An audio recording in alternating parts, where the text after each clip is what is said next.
أَرَأَيْتَ الَّذِي يُكَذِّبُ بِالدِّينِ، کہ آپ نے دیکھا اس شخص کو جو دین کو جھٹلاتا ہے، وہ کون ہے؟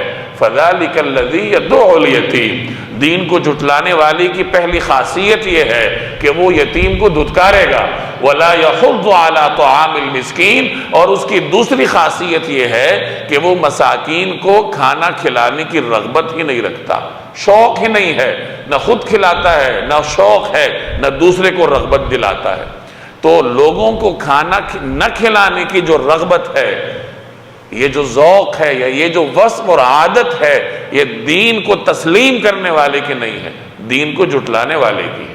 تو لوگوں کو کھانا کھلانے کی رغبت بھی ہونی چاہیے، ذوق ہونا چاہیے، اور اپنی حد تک کوشش کرنی چاہیے کہ اللہ تبارک و تعالی یہ خیر کا کام ہم سے لے لے۔ وَصِلُ الْأَرْحَامِ، صلہ رحمی کیا کرو۔ صلہ رحمی کا مطلب ارحام کو برقرار رکھنا۔ ارحام رحم کی جمع ہے، رحم جو ماں کے پیٹ کو کہتے ہیں، کہ چونکہ وہی رشتوں کی بنیاد بنتی ہے، تو اس وجہ سے اسی بنیاد کو اللہ تبارک و تعالیٰ نے ذکر کیا ہے کہ ماں کا جو رحم ہے اس سے جو جو رشتے بنتے ہیں ان کے ساتھ تعلقات جوڑنا، یہ صلہ رحمی کہلاتا ہے۔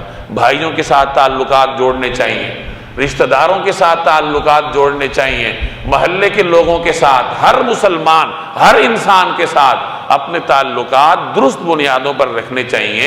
یہ صلہ رحمی کا وسیع مفہوم ہے۔ اور ایک حدیث میں آتا ہے کہ تم میں سے جو شخص یہ چاہتا ہے کہ اس کا رزق بڑھے اور اس کی عمر طویل ہو تو وہ کیا کرے؟ وہ صلہ رحمی کیا کرے، رشتہ داروں کے ساتھ اچھے تعلقات رکھنا، صلہ رحمی کو برقرار رکھنا، یہ انسان کے رزق اور اس کے عمر میں برکت کا ذریعہ بنتے ہیں۔